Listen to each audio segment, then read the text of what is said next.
Miracles can happen, says Donald Trump's envoy, Steve Witkoff. There's still a little way to go on the Gaza peace deal, but the president is heading for the Middle East tomorrow. He's flying, though I guess with Mr. Trump, a man of limitless self-belief, we shouldn't rule out a go at walking on water. There's been a homecoming in Gaza, but thousands are returning to the scene of an apocalypse.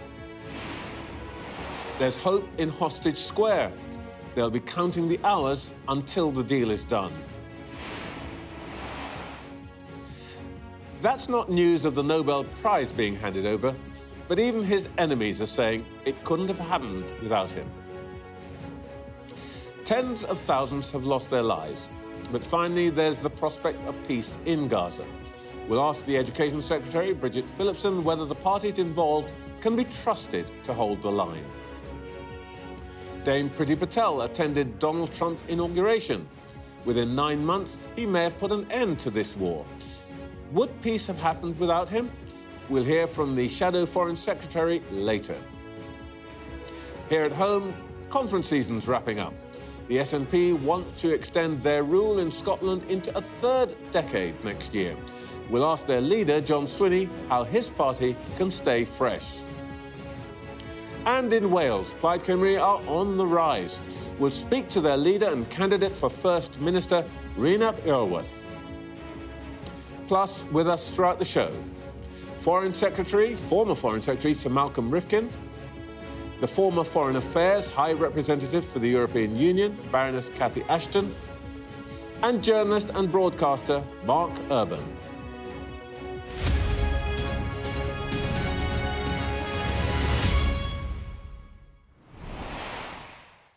Welcome to Sunday Morning with Trevor Phillips. Not many people recognize the name of Venezuela's opposition leader, Maria Corina Machado, when it was announced this week that she had won the Nobel Peace Prize. This extraordinarily brave woman has spent the past year in hiding from thugs controlled by her country's longtime dictator, Nicolas Maduro. But much of the coverage of Machado's award focused not on her courage, but on the fact that the American president did not win the prize he so obviously covets. That said, even longtime Trump critics are now conceding that he'll probably deserve it next year for his role in delivering a ceasefire in Gaza. The Prime Minister heads for the Middle East tomorrow for the signing of the peace deal. Despite Starmer's reputation as a great Trump whisperer, his reception may be a little frosty. The Israelis were furious at his decision to recognize a Palestinian state, and the Americans said in terms that Britain's recognition policy had made the deal harder to land. What is certain is, first, that many of the rules of international relations are being rewritten by this White House.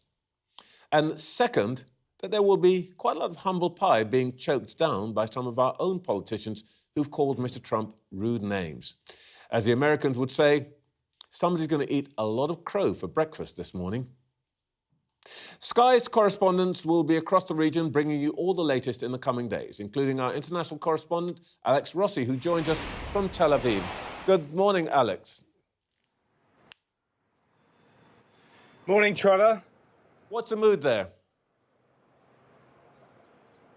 Well, I think the mood here in Israel is people are kind of optimistic, hopeful. This has been, for Israelis and Israeli society, a nightmare couple of years. They now see this moment with the hostages being released as a moment of closure when that nightmare can end for the families who are going to receive back the bodies of their loved ones. It will be a time to allow the grieving process to be completed. For obviously the living hostages, it will be a time for the families to reunite. But really, that is kind of one chapter when it comes to the Israeli part of the story. Obviously, there are two parts to this equation, the Palestinians as well, who've experienced enormous loss as a result of the bloodshed unleashed by October the 7th. But going back to the Israeli part, the other aspect of all of this now is there's going to be a kind of reckoning, really, for the government of Israel and Prime Minister Benjamin Netanyahu.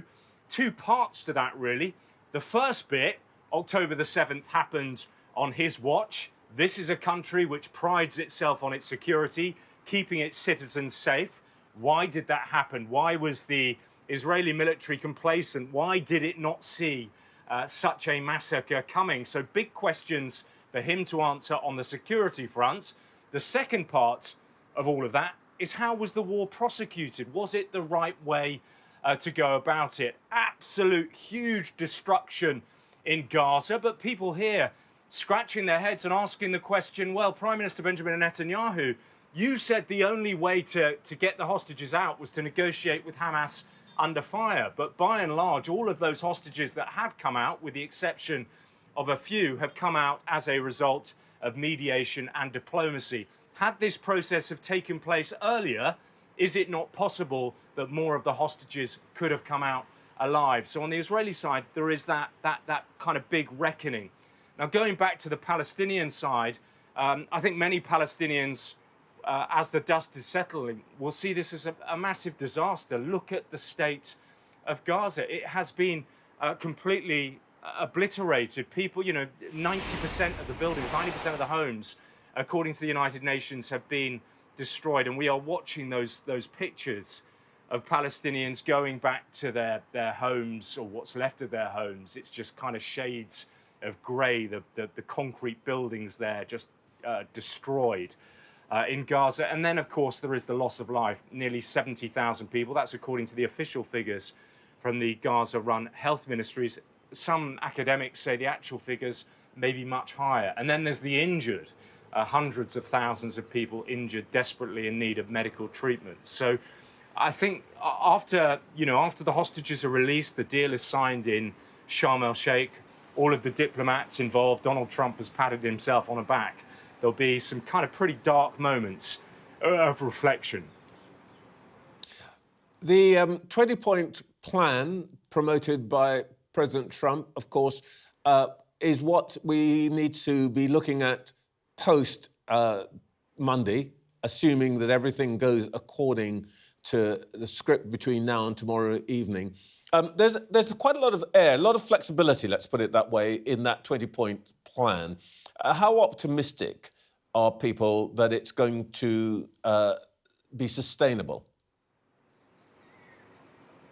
Well, I mean, that really is the kind of billion-dollar question. I mean, nobody really knows whether this will be just a pause in the fighting or a long ceasefire where the conflict continues to be managed as it has been for decades, with breakouts of bloodshed, or whether or not we're heading to a more comprehensive peace. I think the lack of detail, the vagueness within the Trump peace plan, that's quite deliberately by the people who've drafted. It allows the negotiators to remain nimble, light on their feet, to kind of box and cox, move around and change things, and it gives them a bit of flexibility. But it's also, in some senses, a drawback as well. Nothing is actually pinned down. Now, the best way to look at that 20-point peace plan is kind of divide it into two parts. The first is about getting a ceasefire, getting that across the line, getting the hostages back, stopping the fighting, and getting huge amounts of aid into Gaza. The second bit is much, much more difficult and has bedeviled diplomats for decades, trying to end the world's most intractable conflict. That will be extraordinarily difficult. And there will be, on both sides, individuals and actors who will want to spoil that party. They won't want it to happen for various reasons, because they have vested interests in it not happening. But I think, certainly there appears to be momentum. We will watch very closely what unfolds in Sharm el-Sheikh. Donald Trump is due to arrive there after he's arrived in Israel, met hostages' families, addressed the Knesset. But I think there is certainly momentum to try and drive this further than being just a ceasefire, and try and come up with a more comprehensive peace settlement. Alex, thank you so much. No doubt we'll be hearing from you during the day. Thanks for your time this morning. Now, I spoke to the Education Secretary, Bridget Phillipson, just before we came on air. Bridget Phillipson, the collapse of the trial against two alleged spies for China is said to have, by the judge, to have been due to the government's decision not to designate China a threat to national security. And that's being attributed to the influence of the National Security Advisor, Jonathan Powell. Can you assure us that he played no role, formal or informal, in that decision? Yes, I can give that assurance. We're very disappointed that the CPS were not able to take forward the prosecution. I think it's worth pointing out that this case dates back to 2023, so decisions that were taken were on the basis of legislation in force at the time and the implications that had for the CPS's ability to take the case forward. It is peculiar, though, for some people. What is the point of a national security advisor if he's not advising on something like this? Well, he will be, but as I say, this was a decision taken by the CPS. We are disappointed it didn't go any further. And we are clear in our approach to China, which is we recognise the challenges, the threats, but also the opportunities that come. But the number one priority of this government is around keeping our country safe, and our national security will always be the number one priority. So if this were to come up again, China would be designated as a national security threat by your government? Well, of course, we now have the new National Security Act in force, which provides a new basis for how cases can be considered. So this does date back to 2023. That makes it more difficult. It's a complex area, but ultimately one for the CPS, and where ministers, advisors and others had no role in that decision-making process. OK, to sum up then, the Prime Minister still has full confidence in Jonathan Powell? Yes.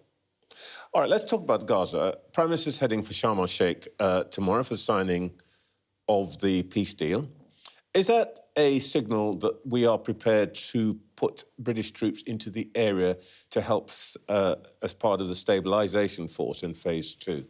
We have no plans to do that, but the Prime Minister's presence in Egypt tomorrow demonstrates the key role that we have played in moving towards the peace settlement that's now in place. We all hope that the ceasefire will hold. We all hope that in the next few hours we will see the release of hostages who've been held for an unconscionably long period of time, and that through this process we move to the next phase where Gaza can be rebuilt, where humanitarian aid gets in, and we move to that enduring and lasting peace where the Palestinian people can have their own state and live in peace alongside a safe and secure Israel. When you say the key role, what was our role? This was the Americans and the Israelis. What part did we play in it? We have played a key role behind the scenes in shaping this. It's right that we do so because it's in all of our interest, including our own national interest, that we move to a lasting peace in the region. Well, when you say behind the scenes, like what? I mean, it seems to everybody else in the world that this has been done by Trump and the Israelis and Hamas. What part did we play? These are complex matters of diplomacy that we are involved in, but we do welcome and recognise the critical role that the American government played in moving us to this point. What matters now, of course, is how we move beyond this immediate end to the war, moving towards that lasting peace that we all want to see. And that is why we've recognised a Palestinian state, but why alongside that we're committed to making sure that a safe and secure Israel endures. The reason I ask this is because, as you say, we recognise a Palestinian state. Marco Rubio, the Secretary of State, said that actually made it more difficult to land the deal. What's really going on here? I mean, was that some sort of clever strategic double bluff? I mean, the Americans say we made it more difficult. You're saying that we played this key part. What's true? Well, we believed as a government that it was the right thing to do to recognise the Palestinian state because of the way in which the conflict had developed over the last 2 years, that if that hadn't happened, we would be in a position where there would no longer be that viable option of a Palestinian But the state. Israelis were furious with us. The Americans said that we actually hampered the deal. What was the positive role that we played? It was the right thing to do, and we will always act as a government in that manner. I do obviously understand that not everyone agrees with that decision, but given the scale of the conflict and what needed to happen, we felt it was the right thing to do to recognise that Palestinian state. But I should also just emphasise that the reason this conflict, of course, this phase of the conflict has began, was following the appalling events, the appalling atrocities of the 7th of October.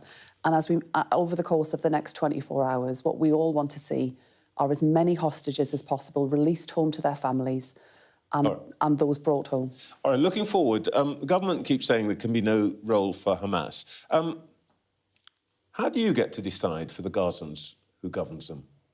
Well, this has also been an agreement that's been reached with the Arab League, who've recognised there can be no role for Hamas. We are clear that a terrorist organisation like Hamas that was responsible for the most deadly atrocity, the largest killing of Jews since the Holocaust, can have no part in the reconstruction of Gaza or in a future Palestinian state. But that is not just the view of our government, that is the view of Arab states as well. What about the view of the Palestinians, the Gazans themselves? They may decide they want Hamas. I'm afraid when you look at the appalling atrocities of the 7th of October, there can be absolutely no place for a vile terrorist group like Hamas, who killed countless innocent civilians, took hostages into Gaza, and are responsible also, alongside this, for significant suffering and inflicting significant violence even on their own people. Can you trust a vile terrorist group to stick to the deal that we've been made then? Well, that's why it is essential to have US backing for this. And we all hope that it endures. Of course we do. It's a hope. It's not certainty. Sadly, there can be no certainty. We're hopeful this peace will endure as we move towards the next phase of this negotiation. But no one can give any form of absolute cast iron guarantee. I mean, I wish the world were less volatile and we could do that. But we can be clear that Hamas will have no role in the reconstruction as we move towards a Palestinian state. Somebody who will have a role is Tony Blair. Did he consult the Prime Minister before taking on the membership of the Board of Peace, which so far is the only member? I'm afraid I simply can't answer that question. What I do know is that what happens in the next phase of the peace process that needs to take place will be a matter for the Americans, the Israelis and for others. All right. Everybody, including Hamas, said that this deal could not have been reached without President Trump's intervention. We heard that in an interview with Yalda Hakim from Hamas. Has the Deputy Prime Minister said that he regrets calling the President a profound threat to international order and a neo-Nazi sympathising psychopath? I could go on with the list. I don't know if he has or hasn't, but I know that the Deputy Prime Minister has. But he should, shouldn't he? I know he's got a very strong and positive relationship with the US administration, including the Vice President. That hasn't, previous comments that he's made on this topic don't appear to have stood in the way of having a very good relationship with the US administration, including his Foreign Secretary and actually with the Vice President. But wouldn't it be nice for people to say, actually, this person I thought was a profound threat to international order actually turned out not to be that? I can't speak on behalf of other colleagues. Speak on behalf of yourself. Well, I haven't said that myself, so I've got nothing to go back on. But I think what matters, what you've seen from the Deputy Prime Minister who served as Foreign Secretary, was someone who played a key role in maintaining our strong relationship with the US and, despite political differences, has got a good relationship with the US Vice President. All right, look, just a quick point about the domestic fallout here. Should the regular marches organised by the Palestine Solidarity Campaign, yesterday was the 32nd such march, be called off now? I mean, the right to protest in our country on this or on any other cause is a cornerstone of our democracy, and it's something that is deeply important to who we are as a country. But I think, particularly with some of the way in which protests can be conducted, we do have to be mindful of our responsibilities to others. I know from conversations that I've had with many British Jews in the last week that they feel that sometimes these protests can be deeply upsetting given the nature of what can take place, but also the cumulative impact of such protests. That's why the Home Secretary is going to bring forward powers for the police to consider the cumulative impact of such protests when taking part in discussions as to whether to facilitate. But I think, in a way, I'm asking you as somebody who's involved in politics, would it, in your view, be appropriate or wise to say, we've reached this stage, we don't really need to have this every week? Would you say that actually time for that has come to an end? I appreciate how strongly people feel about their right to protest on this topic. I mean, I have been deeply disturbed by the scenes that we have seen in terms of killing in Gaza, the impact and suffering this has had on children.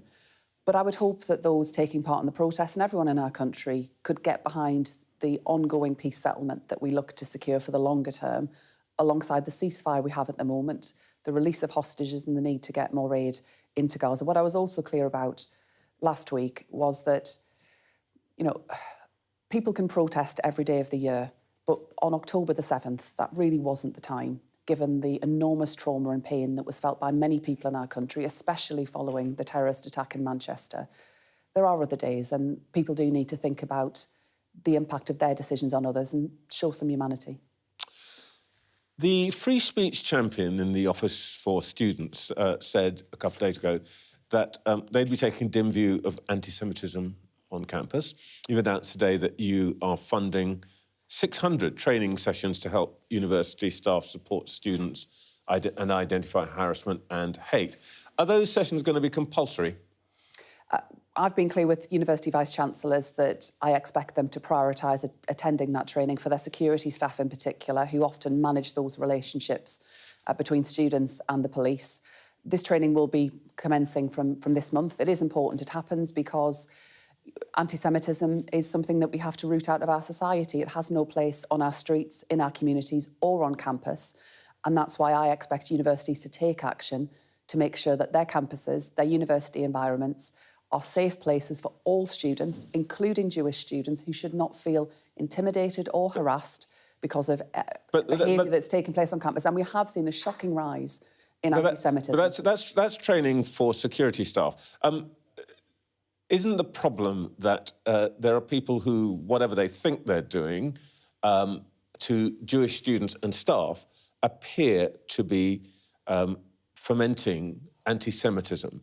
Isn't the point here that everybody's got to go through this training, irrespective of what their role is, if they participate in actions and demonstrations and so on that intimidate other people on campuses? Yeah, we all have a responsibility, and all universities have wider responsibilities in tackling anti-Semitism. This training will be focused on those working directly with students, those in welfare roles, those in security roles, so that they can understand the importance of safety on campus for Jewish students. But my point is, if you don't do it with, I mean, the anti-Semite still continue being anti-Semite. It doesn't matter if the security staff are better at dealing with them. Isn't the problem that you've got to deal with the anti-Semitism rather than the management of anti-Semitism? You have to deal with the anti-Semitism, yes, you do, and universities have disciplinary processes and should use those processes to take action. But education is important because we know that anti-Semitism, other forms of hatred will also thrive where there is ignorance, where there is misinformation, and where we allow anti-Semitic So would you like university unchallenged. authorities to put everybody through some form of training, is the question I'm asking. I think universities have responsibilities as employers, and also they have responsibilities to their students to make sure that people understand what anti-Semitism is and take action against it. What we as a government are doing is putting in place extra support to make sure that particularly those working on the front line with students are well prepared to identify anti-Semitism, to tackle it, but also to provide essential support for students. Now, protest on campus is important, it matters, but there can be no place for harassment or intimidation of Jewish students. And I've spoken to too many people, too many students and their parents worried about what it is to be a young Jewish person on campus at the moment in the UK, and we can't tolerate that. You've scrapped the 50% target for all young people to go to universities and replaced it with one of two-thirds either going to university or going through apprenticeships. You're cracking down on immigration by international students. Some vice-chancellors are already saying they're on the verge of bankruptcies. Are you prepared to let a university fail? So universities are independent institutions. They have their own duties and responsibilities in terms of managing their budgets. What we as a government have a responsibility to do is make sure that we put them in the strongest possible position, particularly where it comes to their financial sustainability. So back last year, I took the decision after 7 years to increase tuition fees, to give universities that boost. We will be seeing more soon through a post-16 skills white paper that will set out the long-term direction for further education and for higher education.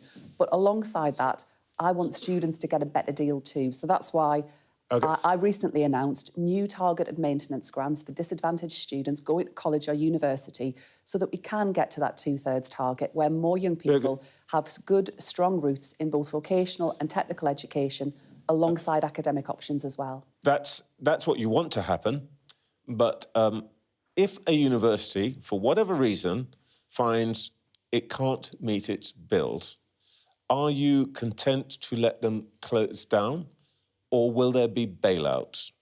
So they are independent. We will always work with the sector and with the regulator, the Office for Students, to make sure that if universities are experiencing difficulties, that they're supported to manage that process. But they are independent, and ultimately decisions about their finances are for them.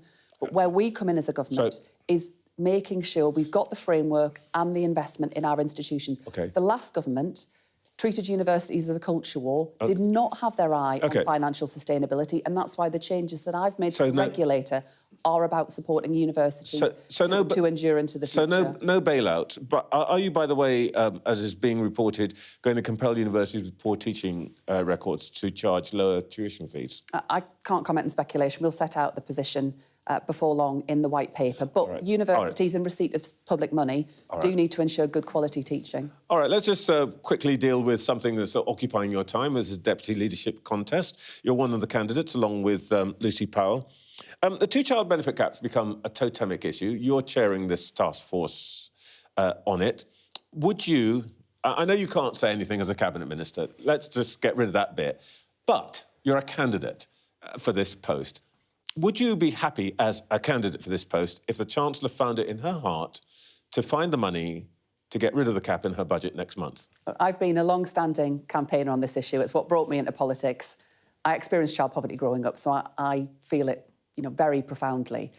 I've already taken action to expand free school meals to 500,000 more children. That will make a huge difference in tackling child poverty. I am clear, and I've been very clear to members during this campaign, what the evidence tells us, what we need to do, and what I'll be pushing for. So candidate Phillipson wants the Chancellor to get rid of the cap when she gets up next month? Look, there's an urgency about this. With every year that passes, more children move into poverty because of the two-child limit. It was a Tory policy. We would not have introduced it. I'm clear what needs to happen, but I'll be in Cabinet arguing for that, and that's why I've made tackling child poverty my #1 priority during this campaign. By the way, you tweeted earlier this week following words, back me to end child poverty or take us back to our divided past. Do you seriously believe that Lucy Powell wouldn't do all she can to end child poverty? I've got a track record on actually taking action to lift children out of poverty. It's been a long-standing cause of mine. And you say she hasn't? Well, I ask people to judge me by my actions, whether it's new free breakfast clubs, free school meals, 30 hours of government-funded childcare. They all make a massive difference. But, I want to build on the record of people like Angela Rayner and John Prescott, who were in government, running big government departments, but as the member's voice at the Cabinet table. I think that would give me extra clout, and that's why I'm seeking a mandate from members to go further, to do even more. But it's always better if we do that in a way that is within the party, not out there in the public, where the only people that will benefit will be our opponents. OK, I can't get the whole campaign speech in, but thank you so much. I'll do my best. Thank you very much for your time this morning, Bridget Phillipson. Thank you. Well, time to meet this morning's stellar panel. We're joined all morning by the former Foreign Secretary, Sir Malcolm Rifkind, the Labour peer and former EU Foreign Affairs High Representative, Baroness Cathy Ashton, and journalist and broadcaster Mark Urban. Can we just quickly talk about this China issue before we return to talking about Gaza? Malcolm Rifkind, you occupied the big office in the Foreign Office. Do you believe that the National Security Advisor had no role to play in this issue? I have no idea, but it would not have been his involvement that determined whether a prosecution was brought.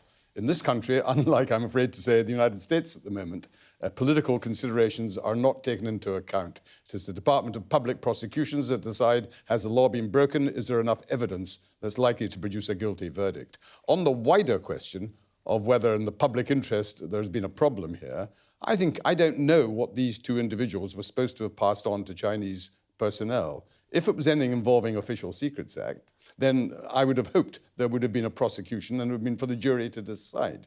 If, on the other hand, which is quite possible because they were not civil servants, they were only passing on political gossip or things they'd picked up elsewhere, then I think a little bit too much is being made of this issue. Cathy? I agree with Malcolm completely. This is the way that our legal process works. I mean, there's a broader question, Trevor, in all this, which is about the relationship with China and how we're not able really to develop the kind of strategy that we need. Are we overstating this, do you think, Mark? Well, I think it is pretty important, actually. And if the desire of the National Security Advisor or someone else in Downing Street is to reset relations with China, that's got to be done openly. And if that is going to be done, surely we should still be able to prosecute people successfully for spying. So there's some significant issues there, I think. Well, I expect we'll return to that. But, of course, today's big issue is Gaza. Cathy, I couldn't quite get clear with Bridget Phillipson whether we had any role to play in reaching this peace deal or not. What do you imagine our role might have been behind the scenes, and what happens now? It's very difficult for governments who have a very strong view about wanting to see peace come to any conflict to find the right way in which you can influence that decision. Quite often you're not a big player, but you're important for what you can do. And everybody wants to be seen to be in the photograph. But actually... Big photo op tomorrow. Of course, and rightly so. But at the end of the day, it often comes down to a few things falling into place. In this case, unquestionably the role of President Trump, unquestionably the role in the region of Gaza and others who have played the mediation role and have been able to talk to Hamas, unquestionably the right pressure at the right moment, and the support of countries like Britain and France and others who have been willing and able to support the efforts that are going on. Not necessarily being on the front row, but being certainly part of the picture. So there's no question in my mind that Britain will have done everything that it felt it could do to support going forward and to go forward to give the Palestinian people and the people of Israel the prospect, however far away, that there could be a lasting peace. You know, one of the most important things in this awful, awful conflict is the international community needs to put its arms around both peoples and actually say, we will help you get to a solution for the long term. Malcolm, do we have a role going forward? Yes, in one limited sense, that the United Kingdom, together with France, together with other major countries, it gives added substance to the pressure that now must be put both on Israel and on Hamas as to the next phase. Because what we have is a fantastic achievement, the release of the hostages, a ceasefire. But of course, one of the consequences of that is that the Israeli army, quite correctly, has been pulled back. It now only controls 53% of Gaza until the next phase. That other 43%, who is going to actually impose law and order in a proper sense in that territory? We already hear that Hamas is expecting to be involved in that process. Now, it's going to be crucially important for the summit that is taking place tomorrow in Sharm el-Sheikh. There you have President Trump in particular, but also the Arab states, and don't forget Turkey, because Turkey has more influence on Hamas than almost anyone else in this equation. What they have to make abundantly clear to Hamas is that they have no role in the governance of Gaza, but in order to make that practical, you can't create a vacuum where criminals will be roaming around and nobody's there to look after them. They will have to go ahead very quickly with some form of stabilization force or UN force or something of that kind, who will temporarily just maintain ordinary law and order in half of Gaza, given that the Israeli military has withdrawn. I'm puzzled about this issue, Mark, about is it plausible that Hamas actually has no role? Well, this is the big question, I think, one of the big questions in getting from phase one, which is initial Israeli pullback, ceasefire, freeing of hostages, to phase two, which is all the other stuff. And frankly, as we've been hearing, I think very justified concerns about what's going to happen in there. Will it be a vacuum? Lots of people want to get even with Hamas. There have been dozens of killings in recent weeks between Hamas and its opponents. Does it turn into a Mogadishu-style anarchy? That's a big question. Now, Hamas said when they accepted this, we accept that we're going to give up power. They did say that in the statement they issued just over a week ago. On the other hand, everything we're seeing, they are putting troops out on the streets in those areas where the Israelis have withdrawn, is, you know, a lot of show of force, a lot of saying we are in charge. So that's the big question. And key to it, as Malcolm said, is can you get an international stabilisation force in to fill the gap, to fill the vacuum? If not, Hamas will just say either overtly or covertly, we're still in charge. We're going to come back to talk a little bit more about what happens next, but I need to go to Scotland now. Conference season may have wrapped up in England, but it's still in full swing north of the border. The SNP's gathering in Aberdeen for the final time before crunch Holyrood elections in May. And then they'll try to extend their 19 years in power. Their leader and the First Minister for Scotland, John Swinney, joins us now. Good morning, Mr. Swinney. Good morning, Trevor. Just on Gaza, your former leader's Hamza Yousaf's family is in Gaza. You must be happy about the ceasefire. I'm absolutely relieved that we've got to the point that there is now a ceasefire in Gaza, that the hostages will be returned, and crucially that the humanitarian aid that is absolutely necessary to support the population in Gaza can now be delivered. And I think the steps that have been taken, which have been taken collaborative across the international community, but it's obvious crucially led by the United States, has got to a situation where we can begin to see an end to the brutality and the genocide that's been taking place in Gaza. And that's a welcome moment to have reached. Can we turn to some of the issues that I imagine are going to be talked about at your conference? You told our Scottish colleague, Conor Gillies, that Glasgow had been overwhelmed, I think that's the word you used, by a number of asylum seekers sent to the city. What exactly do you mean by that?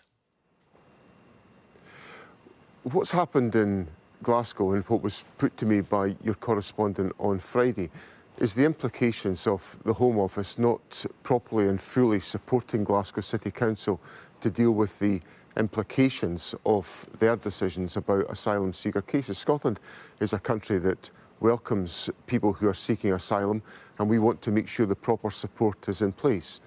But what the Home Office have not been doing is giving enough time once decisions are taken to give individuals the ability to stay in this country, proper time and support to arrange accommodation. And often, councils like Glasgow City Council are having to wrestle with significant volumes of caseload without either the time to make arrangements for that housing or the financial support from the Home Office to do so. And the point I was making on Friday is the importance of the Home Office responding positively to the calls from Glasgow City Council for there to be support put in place to deal with the implications of the Home Office decisions. Your government could actually do something about it, though, couldn't you? What's important is that the issues we're wrestling with are the implications of Home Office decision-making, and the way the administration of government in the United Kingdom operates with the devolved structures is that if the UK government is taking a decision, which in this case the Home Office is, it has to deal with the implications and consequences of that policy. Now, we have an approach in Scotland which is a supportive approach about homelessness. We want to make sure people are supported into long-standing accommodation, but that needs time, preparation and money, and the Home Office are not helping out in that respect. That may be true in the medium term, but presumably Glasgow City Council would look to you as Scottish Government to at least help them with money, help them with dispersal. Has the Holyrood got no part to play in this? Is it just all the responsibility of the Home Office? Well, of course, we're actively involved with Glasgow City Council in tackling issues around about housing supply and about homelessness. So the Scottish Government, for example, in this current financial year, has significantly expanded the budget that we're putting in place for affordable housing. We've also put additional resources in place targeted to areas of high intensity of homelessness to support the movement of properties that are not currently being occupied into fully occupied properties, and we're giving more financial support to help that. So the Scottish Government's very actively involved in tackling the issue of housing supply and homelessness. Thing, though, that you'd like a suspension of the sending of asylum seekers to Glasgow now? You'd like to stop asylum seekers coming to Scotland? That doesn't have to be necessary, and that's not what Glasgow City Council have called for. What Glasgow City Council have called for is for the Home Office to deal with the implications of the poor handling of asylum cases by the United Kingdom government over many years, and to properly support the putting in place of arrangements to make sure that people who are granted asylum are not facing the difficulties and the challenges of homelessness. And we want to work collaboratively to make that happen, but it needs the Home Office to make a constructive contribution to that effort. All right, one way in which, if I may just finally ask you about this on that topic, one way in which it might be solved is presumably what the SNP wants, which is more autonomy over dealing with policy. Canadian provinces, for example, have autonomy over some aspects of migration policy. They can issue visas and work permits. Your predecessor, Nicola Sturgeon, and her predecessor, Jack McConnell, pointed out that Scotland's labour force is ageing. Would one way of handling this be for the Scottish Government to have the power, for example, that Ontario has, to issue visas and work permits? Obviously, with the powers of independence, which is what the Scottish Government wants Scotland to have, we would have full control over these issues. But under the current devolved arrangements, I would... Well, that's just the point I'm coming on to, Trevor, that actually I would welcome such a measure of that type. And you correctly indicate that about 20 years ago, my Labour predecessor, Jack McConnell, sought the agreement and got the agreement from the United Kingdom Government for Scotland to be able to take forward what's called the Fresh Talent Initiative, which enabled people to stay in Scotland on a distinctive basis that gave them rights in Scotland when they weren't available in other parts of the United Kingdom.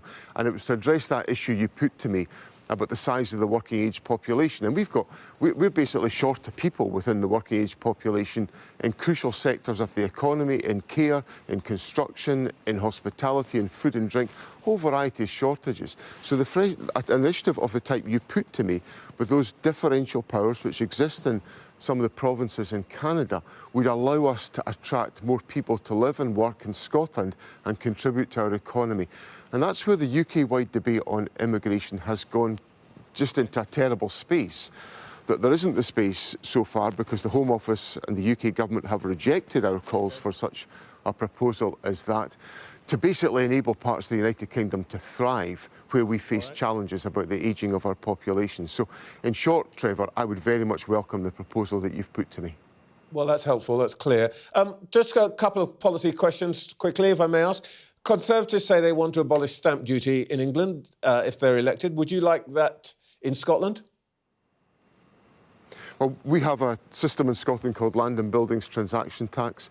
We think that's an important measure. We obviously exempt lots of properties at the lower end of the price bracket so that people can get into the property market without facing costs. But property taxation and Land and Buildings Transaction Tax is part of the public finances. And of course, that supports our public services into the bargain. So property tax stays in Scotland. The other thing that you have said this week is that there is no shortcut to reducing waiting lists in Scotland. Well, fair enough, but you have been in power for 18 years and 1 in 9 people in Scotland is on a waiting list. You are taking a bit of a long way round, aren't you? What we're doing is we're taking the steps to recover from the implications of the COVID pandemic, where essentially we lost about 2 years in the care of Well, Mr. Spinney, that was 5 years ago. Particular procedures. The pandemic was 5 years ago, and actually you had 13 years before that. Well, yeah, and of course, obviously, we were making a lot of good progress on waiting times before COVID came along, but COVID disrupted our healthcare system. Now, I think the crucial thing for me to say to you is that waiting lists are coming down in Scotland, waiting times are coming down. Crucial, we've had a record year in the number of hip and knee replacements that have been undertaken in Scotland. We're undertaking more procedures than we were before. We invested additional funds and we've actually managed to deliver 60,000 more procedures and appointments than were expected. GP numbers are rising in Scotland, so the health service in Scotland is recovering from COVID. We're getting those waiting times and waiting lists down. With respect, I think we might be looking at different numbers, but I think your government's numbers are telling me that waiting lists have risen since your last election. Well, obviously, that's in the COVID period, but my point is that now we're seeing those waiting times coming down for individuals, and that's a consequence of the Scottish Government putting in record You got elected in investment. 2022, which is at the end of COVID. Your numbers telling 2021. me... 2021, I beg your pardon. Your numbers are telling me that waiting lists have risen since then in Scotland. Well, they will have, but that's the point I was making at the beginning, that there's been an implication of COVID which went on from 2020 to 2022. That's when our health service started to get back to the normal way of operation, and we're working our way through tackling the backlogs that have existed, and we are now seeing a record number of hip and knee operations in Scotland. We're seeing more procedures being undertaken. We're seeing waiting times and waiting lists coming down, long waits coming down particularly. We're seeing the number of GPs rising, and we're investing heavily to support the National Health Service, and that's exactly what people in Scotland would expect the Scottish Government to do. John Swinney, thank you so much for your time this morning. Enjoy your conference. Thank you very much. Thank you. OK, our panel's watching that. Malcolm Rifkin, Baroness Ashton and Mark Urban. Cathy, that was quite interesting, an immigration policy for Scotland that is separate. Well, of course, if you believe in Scottish independence, which I don't, then that would be a natural part of what you would be proposing, I expect. Having said that, there's some interesting aspects to looking at sensible immigration policies when you have an ageing population and where you have gaps in the market. And I think one of the challenges that governments always have is how do you make sure that you have people who are able to fulfil what you need for your economy, and to bring those people in and give them opportunity and to let them become part of society, part of communities and so on. So that's an issue that I think was kind of at the heart of some of the discussion you were having, and certainly when you referred back to what had been proposed before with visas in Scotland that just applied to Scotland. Malcolm, we'll return to Gaza in a moment, but the SNP demonstrating extraordinary longevity, actually. I mean, they're still ahead in the polls. Looks like they'll continue to be the government there. And Tories look like they're pretty much on the verge of being wiped out in Scotland. Well, a couple of points, if I may. First of all, you were asking John Swinney about the Canadian example of giving powers to individual provinces on visa and immigration issues. Whatever may make sense in Canada would be ludicrous in the United Kingdom. Canada is a vast country, and of course it can quite often make sense to have different rules in different parts of the country. The United Kingdom, Scotland and Wales, if they had separate rules on visas for immigrants or for asylum seekers, there's not exactly a closed border between them and England. You'd have complete chaos as a consequence. Hadrian's It's Wall. a pretty silly idea if it's going to be. And if John Swinney wants to adopt it, that's just another example of being obsessed with the constitutional objective of separatism wherever you can achieve it. It's ridiculous, it wouldn't work, and it would actually create chaos for the immigrants themselves, not just for the home communities. OK, let's return to Middle East, if we may. And I've been itching to ask you three, because you're all experts, to explain what is meant by strategic ambiguity, which is apparently the underlying characteristic of the 20-point plan that Mr. Trump has put forward. Mark, you start. Oh, dear. Well, I mean, look, Rome was not built in a day. As we know, the Israel-Palestine issue is one that has bedeviled diplomats for decades. So we can't expect this all to be simple. And I guess the bits that haven't been worked through can be referred to by that heading of strategic ambiguity. I mean, there will be understandings, I think, particularly between that group of Arab governments and the US that really brought this thing over the line, that go beyond what we know, and where it might still be useful to maintain a certain amount of public ambiguity. But there's a hell of a lot to be done. Cathy, one important element is called Tony Blair. Should he be involved in this? Well, Tony's been involved in the Middle East really for as long as we can all remember. And certainly when I was what they called a quartet principal, representing the European Union, Tony was the envoy. This is the quartet on the Middle East. EU, United States. United States, Russia, UN. Yeah. That was the four. then it was very clear that Tony's passion to try and find some resolution was very much in evidence. Now, one of the challenges in dealing with the Middle East is people want to put you in one camp or the other. It's incredibly difficult to try and show your determination for both Palestinians and for Israelis. So Tony's very often been described as being much closer to the Israelis than the Palestinians. And certainly a lot of Palestinians feel that. If he's going to be involved, then I think one of his challenges is going to be to show the clarity of his position and the clarity of what they're trying to do going forward. And strategic ambiguity plays its role in that. It is a concept that I've heard over the years many, many times. You use it to describe, as Mark says, how you do these little tiny steps within a framework that people are prepared to live with, because you keep enough ambiguity about how it's going to work out that people can still be part of it, and you're able to gradually move forward. Well, a strategic ambiguity, some people would say lack of clarity, and sometimes that's an advantage. But just very quickly on, is there a danger that Blair himself could become an obstacle? Well, I think if he becomes an obstacle, he will recognise that, and I don't think he would want to be part of it. Okay. There is a challenge for how you take forward and what group of people are going to do what now in the region. And there's a question about who's going to police the area, what's going to happen in terms of the Israelis pulling back further, what role the region has, which in my view is the most important one, and then what role people have in whom the president has confidence. And that, I think, is going to be all have to be put together like a jigsaw puzzle.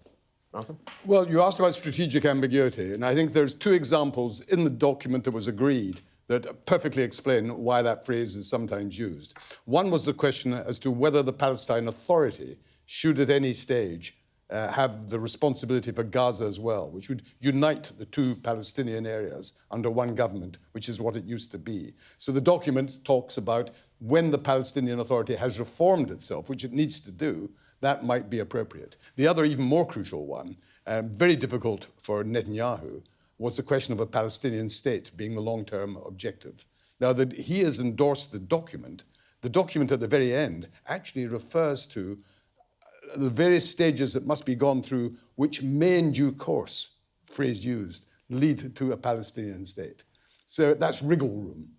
And it's actually very impressive that Trump and the others have managed to force Netanyahu to go along with that, because he hates the idea, and yet he has endorsed a document which he will never now admit, which at least looks at the possibility of a Palestinian state as being the long-term objective.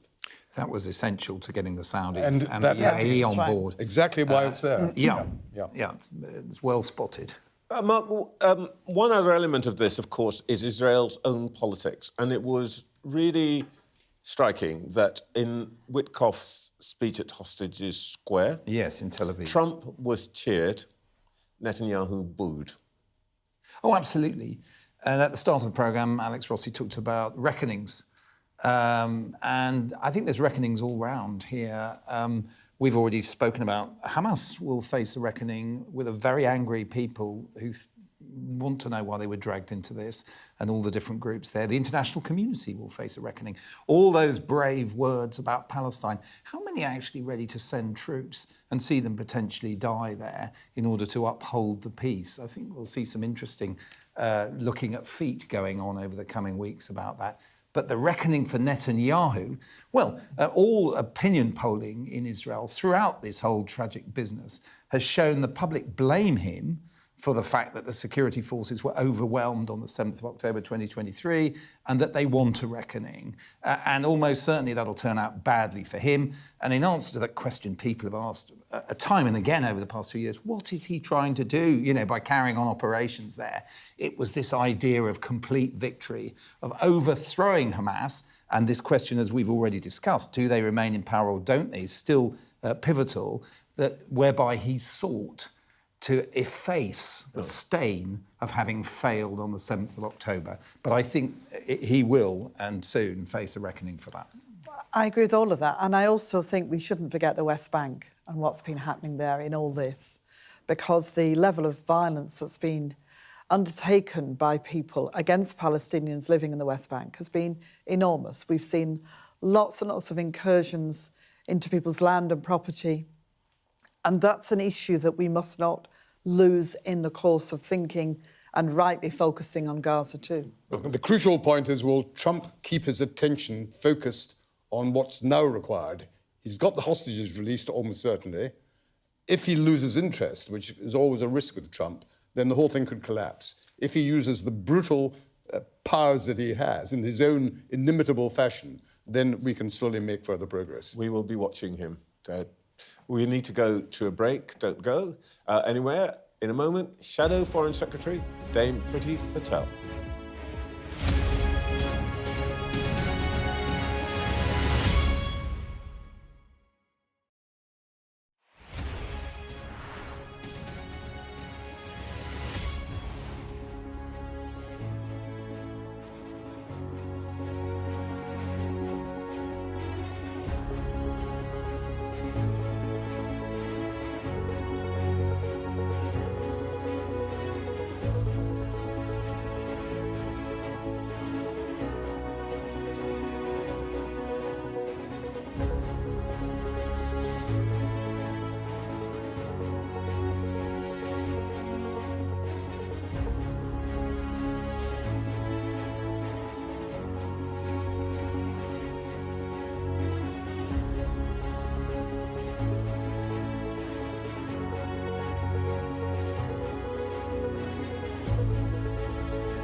We arrive. A secret hospital hidden in the Myanmar jungle, treating the victims of this bloody war. This is Myanmar today. Its military rulers don't want the world to see, but we have. I fight for my own future. I fight for my generation's future. This is an actual crime. They don't care for that. Myanmar army is only a couple of kilometers away. So this is a major humanitarian disaster.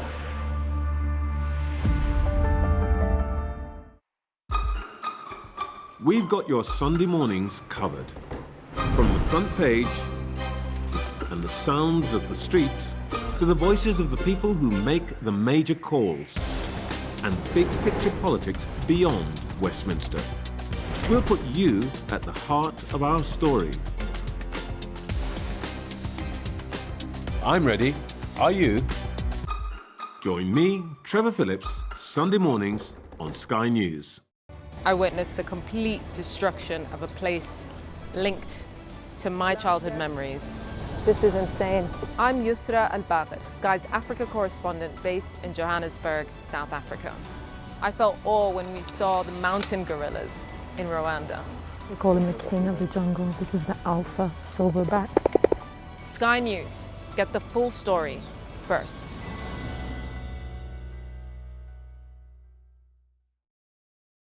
I'm Dominic Waghorn, Sky's International Affairs Editor, covering a world that seems to be unravelling.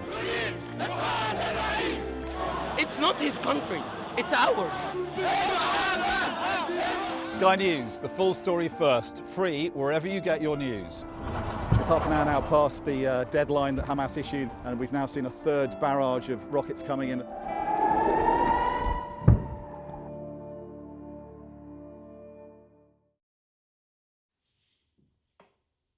Welcome back. The Conservatives were buoyant as they rolled up their fluorescent blue party conference carpet, united by Kemi Badenoch's shock pledge to scrap stamp duty in England.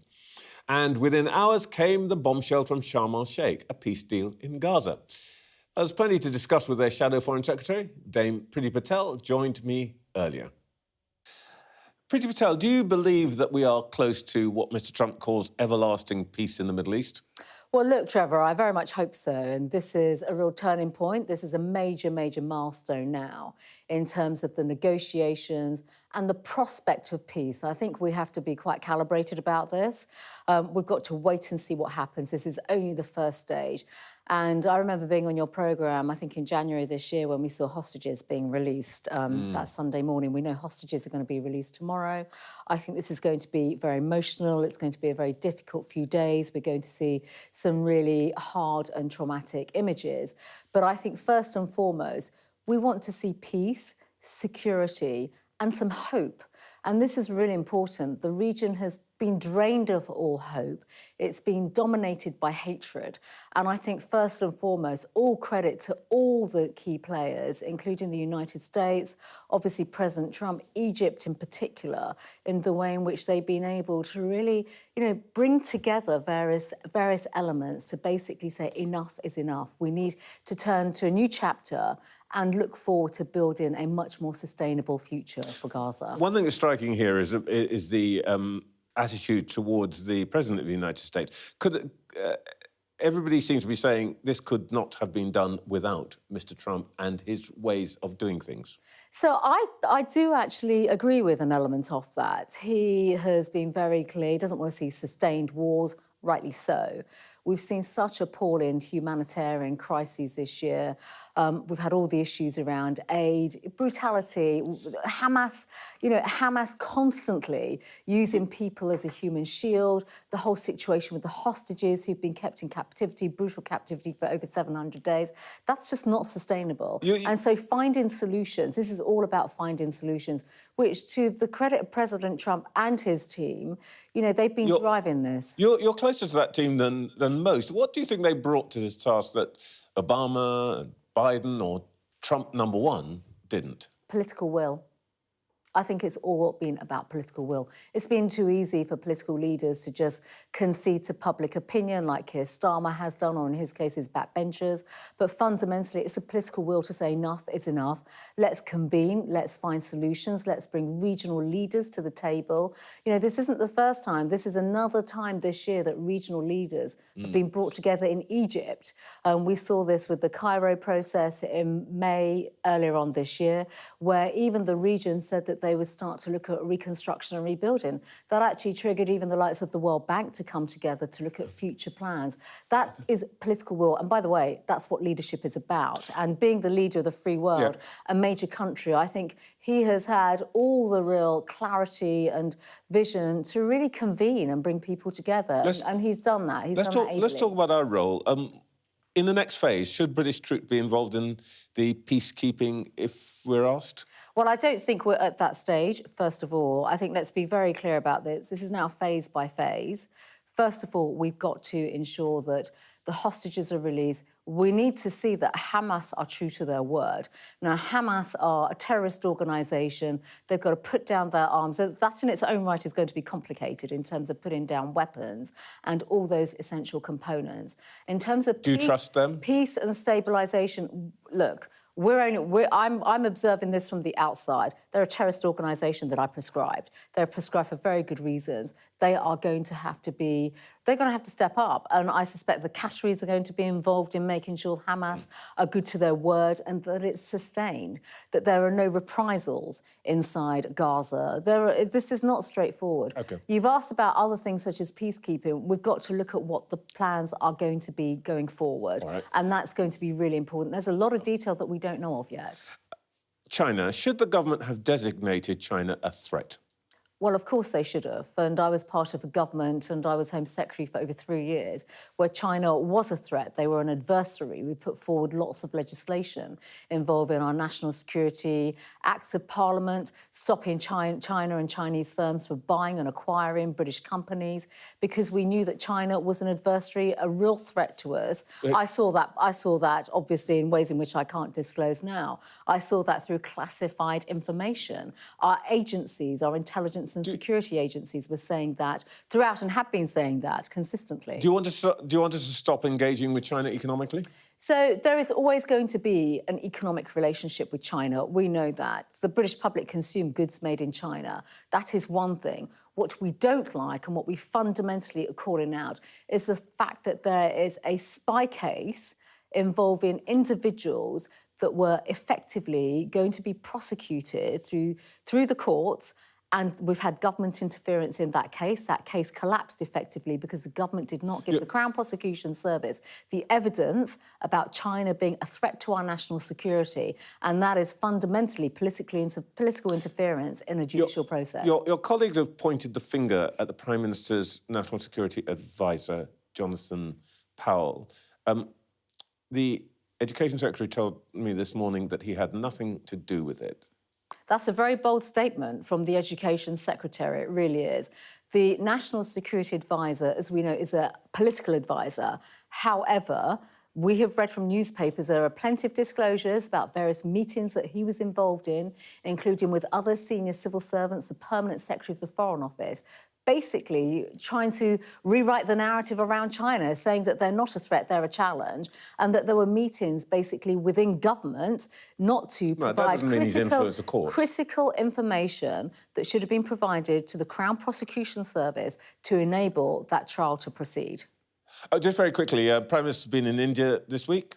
Mr. Modi buys Russia's oil, calls Vladimir Putin a friend, send him a birthday card. Is that really the sort of company we need to be hanging out with? Well, look, our views are very clear about anyone that is white labelling and washing through Russian oil. You know, we believe that greater sanctions should be undertaken. We've been crystal clear about that from the outset. India and Russia have their own long-term historic relationship. But India and the United Kingdom have a very different relationship. You know, I'm one of the just under 2 million representatives of the Indian diaspora. We have a living bridge between the United Kingdom and India. So fundamentally, we have a long-standing relationship and that will always continue. But we must call out even our allies, even those that we work with, when it comes to supporting Putin's Russia. Priti Patel, thank you for your time this morning. Thank you, Trevor. Thank you. Well, we've been to Scotland this morning. Now let's head for Wales. The Senedd elections next May could prove seismic. Recent polling suggests Reform and Plaid Cymru are neck and neck for first, with Labour a distant third. If so, it'd be the first time Labour loses a domestic national election in Wales since 1918. Rhys Iorwerth is Plaid's leader and their candidate for First Minister. He sat down with me earlier. Rhys Iorwerth, you'll face elections in just about 6 months. Is that the real race between you and Nigel Farage? Well, it's not between me and Nigel Farage to be the First Minister of Wales because Reform haven't even got a leader in Wales or candidates in Wales, but it certainly is looking now as if it's a two-horse race to be the largest party in the Senedd next year. It's remarkable seeing in a short period of time the drop-off in support for Labour, a party that's been winning elections in Wales for over 100 years, and that disillusionment now is so clear, and of course the positive attitude that people are developing more and more each day towards Plaid Cymru. But the thing is that historically Plaid has been the repository for the anti-Labour vote in Wales, but Reform's stealing your anti-establishment clothes, isn't it? Well, I was at another event at the end of conference last night, which showed again that Labour is not losing votes to Reform in Wales, or if they are, it's in very small numbers. Labour is losing votes in Wales in very significant numbers to Plaid Cymru, with studies studies showing that maybe a third or even more of people who voted Labour last year saying, you know what, for that Senate election next year, it's going to be Plaid Cymru. And it's for a host of different reasons. That deep disillusionment, which is felt among the ranks of Labour supporters throughout the UK in the actions of Keir Starmer since coming into government. On top of that, his attitude towards Wales and his indifference, I think, being kind towards Wales. Then on top of that is the attitude of Labour in government in Wales, who have been totally unwilling to stand up to him and make the case for Wales, for fair funding, for investment in infrastructure and so on. When you say Starmer's attitude towards Wales, what are you talking about? Well, I don't think we have seen anything in the actions of Keir Starmer that makes anyone suggests that he has any interest in pushing Wales forward, in supporting Wales's specific and particular needs. What would you have expected him to do? What would be a symbol of Keir Starmer being interested in Wales? Port Talbot would be perhaps the most glaring example, where we lost a virgin steel-making capacity at the Port Talbot Steelworks. Real anger about that. A process started by the Conservatives, of course, finished off by Labour. At the same time, they were letting Port Talbot go. They decided that Scunthorpe was deserving of government help to step in to save primary steel making. Now, they missed that opportunity. They will not be forgiven in Wales for doing that. So it's money, but are you sure you want to be attacking Wales now? Because presumably one possibility in next May's elections is that you come out with a situation where you've got to have a Plaid Labour alliance or coalition. A number of things. There has never been a majority in the history of devolution in Wales. There has always had to be an element of cooperation in order to give government stability. But Labour has always had at or around half the members of the Senedd. And crucially, they have held that First Minister role. That is key. It is setting the tone for Welsh Government. It is setting the tone for negotiations with UK Government. Plaid Cymru has never been in that role. So that radical change to a government with new energy, focused on Wales always, is that major shift that we've never seen. And do you think you could? Do you expect that you could be the First Minister next May? Every evidence shows that I could be First Minister after next May. That's entirely in the hands of the people of Wales. I'm trying to build that trust with them. But we have that opportunity of something that we've never had before. The reason I'm asking that is that at your conference this week, you sort of dialed down the emphasis on independence for Wales. Without that policy, what exactly is the difference between you and Labour? You as First Minister, or Eleanor Morgan, seem to have the same policies except independence. Oh, I don't think so at all. And if you look at the raft of policy announcements that we've one made, policy that's a big difference between you and Labour. The universal childcare offer that we announced yesterday, something that Labour has refused to do. The direct child payments that Plaid Cymru has said that we will introduce as a pilot in government. Labour hasn't even had targets for dealing with child poverty in Wales. This is a radical shift from a Plaid Cymru government, hopefully from next May next year, that is willing to do the hard yards to do what's right for Wales. When Labour in government in Wales for 26 years now has become tired, it has become jaded, it has forgotten how to look for Labour would say is a Plaid Cymru government that wants to spend money it hasn't got. Well, that's not true, for starters, because the hard work in preparing for government is deciding what will we prioritise, what can we afford. So absolutely a universal childcare offer up to the age of 4. How are you going to fund that? Well, first of all, we know of the unallocated funds that are available from next year. Everything that we have been doing in preparing for government is about telling people we know exactly what needs to be done with the financial envelope that we have, making priorities. There are things that I'd like to do that we won't be able to because we have decided to make those priorities, and helping families with the cost of living crisis. But it's not in the current plan, so you're going to have to get rid of something. Either you're going to have to cut somewhere else, or, for example, you're going to have to say, we can provide everybody with universal childcare, but we're going to change the staff to child ratio. What are you going to do? As it happens currently, we know that there's a ceiling of around £400 million available that is unallocated for next year. So actually, on that particular spend, there isn't a cut. But across the board, yes, of course, you make decisions to reprioritise. Welsh Government will tell you that they have been spending billions of pounds on child poverty measures.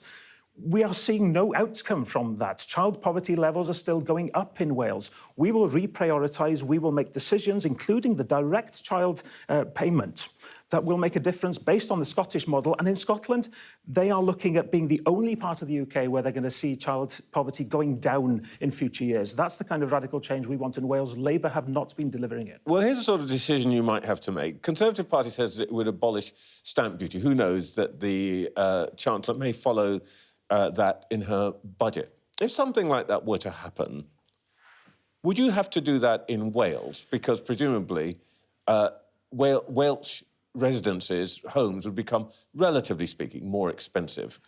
This is a devolved tax, and we should always be looking at making sure that the tax that we have in Wales, which is called something different, the land transaction tax, works in the interest of the people of Wales. Now, I've listened carefully to what the Conservatives have said.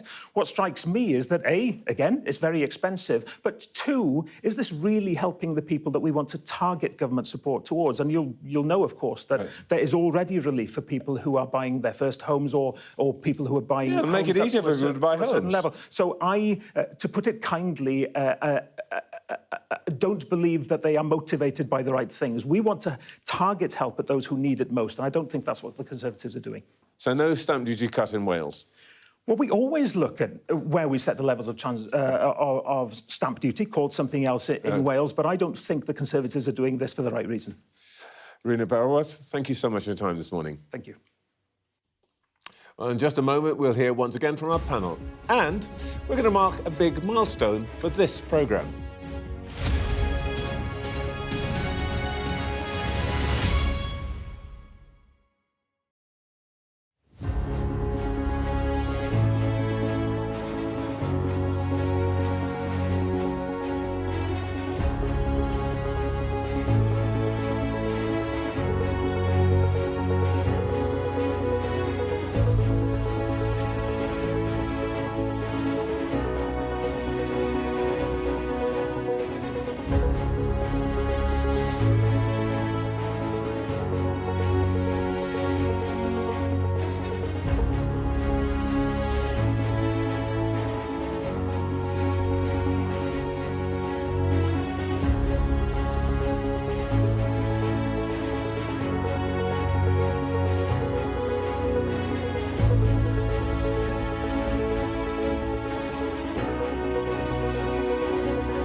secret hospital hidden in the Myanmar jungle, treating the victims of this bloody war.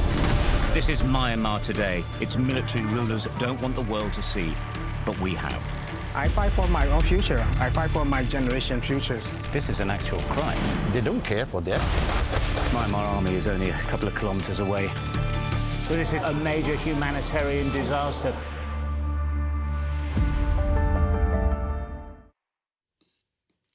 Welcome back. I hope you forgive a brief moment of self-indulgence, but this is the 100th episode of Sunday Morning with Trevor Phillips. It's been a privilege for me and the team to be part of your weekends, and we want to thank you for joining us. Well, in that time, we've brought you over 380 interviews, chronicling a time of extraordinary volatility, both at home and abroad. This is what some of that change looks like. First, the polling. This is what the polls said on the day of our first show.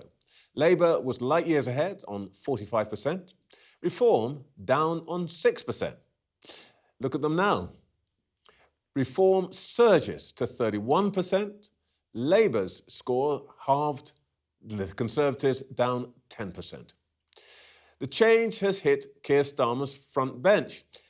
This was what his shadow cabinet on our first programme looked like. There were 26 jobs in total. After reshuffles and people entering government, this is what it looks like now. Just 7 people still hold their brief. Keir Starmer, Rachel Reeves, and then Defence, Health, Education, the Net Zero and Wales secretaries. Everyone else has changed their jobs or left entirely. And there's been change across the globe too. A total of 88 countries, nearly half of all UN member states, have changed their head of government since our first programme. The most recent was just this week. Peru's president was impeached on Friday. Now, look, I want to talk about volatility and its impact on both geopolitics and domestic politics. But before we do that, we didn't quite finish talking about Tony Blair. We can never talk about Tony Blair enough, right? Cathy, you... There was just one point I wanted to make, Trevor, which was when you said at the end of our last segment that the importance of kind of keeping President Trump interested. One of the people that he really talks to a lot and works closely with is his son-in-law, Jared Kushner, who in turn has been working very closely with Tony Blair on this whole 20-point plan and the proposals going forward for Gaza, and not just Gaza, but into the future for Israel and for the Palestinians. So there is a role, I think, there about helping to make sure that the president continues to stay interested. And I don't think we should underestimate it. And you think that? I know, Mark, you followed Blair's doings in the Middle East. On balance... I wasn't his boss, like Cathy. Well, indeed, Cathy was his boss. Yeah. Nobody's ever Tony Blair's boss, can I? No, I'm telling him you're his boss. You can phone in and complain if you want. But on balance, do you think actually his intervention is going to be a plus? As long as it's a back room. I think to try and make him the face of something, and I think some people jumped to conclusions a bit and imagined he was going to be the governor of Gaza. Yeah. I really can't see that happening. If he plays a backroom role, either with Jared Kushner or with some of the Gulf monarchies with whom he has some very good and intimate relationships, to sort of keep it all going, maybe that issue of troop contributors, reconstruction money, all of that kind of stuff, I think he can play an enabling role. It's quite hard. I mean, listen, we're talking about him, and man's been out of office for however many years. We're talking about, it's quite hard to imagine him playing a backroom role. Well, it's not just that. It is most of the Middle East, when they think of Tony Blair, they think of one of the 2 people responsible for the Iraq War, one of the most controversial and foolish episodes of recent years. So he's not exactly the obvious choice to be involved in this particular initiative. Well, I thought so, but I think Cathy's interpretation is very... Maybe the explanation. We shall see. Now, volatility, it's really quite striking, the amount of change. I mean, it gives us tremendous fun at some level as journalists. It keeps us occupied and in work. But is that just characteristic of the world, or is it a serious problem? Well, Malcolm, you start. Well, I think it's a consequence of one fundamental change that's happened over the last 30 years. For most of our lifetime, The big issue in the world was the capitalism or communism, the West or the Soviet Union. And when the Cold War ended, it wasn't the end of history. That was a very foolish statement, but it was the end of ideology. So basically, all the world now is capitalist. Even China calls itself a communist state. It's not. It's got market economics with Chinese characteristics. It's got a dictatorship. But China is basically a nationalist point of view. So ideologies have disappeared. And that means people's political loyalties are not as solid as they were in the past, because not only did you vote for what you wanted, you voted against what you feared. And a lot of that has moved on. Cathy, what do you think? Well, I think it's a combination of things. I mean, there's no question that loyalties that were almost tribal have disappeared. You see that across Britain. People don't vote because you came from a particular family or location and that's how you voted. It does not refer back to your work or what you do. You don't have that anymore. So there's a volatility in trying to understand what people think and feel that we used to know and understand because it was based partly on occupation. The other thing, of course, is that social media, the internet, the dramatic ways in which we can communicate, the way in which people get news and understand the world and so on has dramatically changed. And politics and democracies have not really caught up with what do you do about it. And I think we're seeing a level of volatility in the world that is unexpected still to us, that we expect certain things to happen. We expect coalitions to hang together. We expect the big frameworks that we devised post-Second World War to remain in place and to remain solid. That's not true now. Well, Mark, then I'll venture a little view myself, but... Yeah, I mean, social media, the other things Cathy mentions, creating expectations that cannot be met, leading to political fragmentation. I mean, you look at that British Party political graph, and you've got the bottom three, Lib Dems, Reform, and the Greens all up. Now, Reform 31 point something. Now, in the past, lots of parties lost big on 31%. Yeah. Now we're talking about them as the next government, and we know the Starmer government, somewhere between 30 and 35% can get you a big majority under the first past the post system, yet doesn't reflect the reality of what people think in this country, and therefore you have a very brittle consensus behind a government. So all those tough decisions about tax, welfare, become incredibly hard. And you see that globally, with your figure on the change for a number of governments across the world. Big expectations, very poor chance of delivery, seething political discontent. I think that, one of the things that I think we talk about a lot, though we don't use these terms, is the impact of globalisation. And I think what we're seeing is an argument between those who want to embrace globalisation and those who want to resist it. I think in this country that Mr Farage, for example, is a resistor. Do you think they've got more legs, Malcolm? Well, worried about your old party? It's not so much for or against globalisation. Globalisation is unavoidable. We are a more integrated world. We are a more interdependent world. The issue is to what extent you transfer to some international organisations, be it a human rights court or be it the United Nations or whatever, the power to override the decision of national parliaments. OK, that is it from us this week. Back next Sunday. See you then.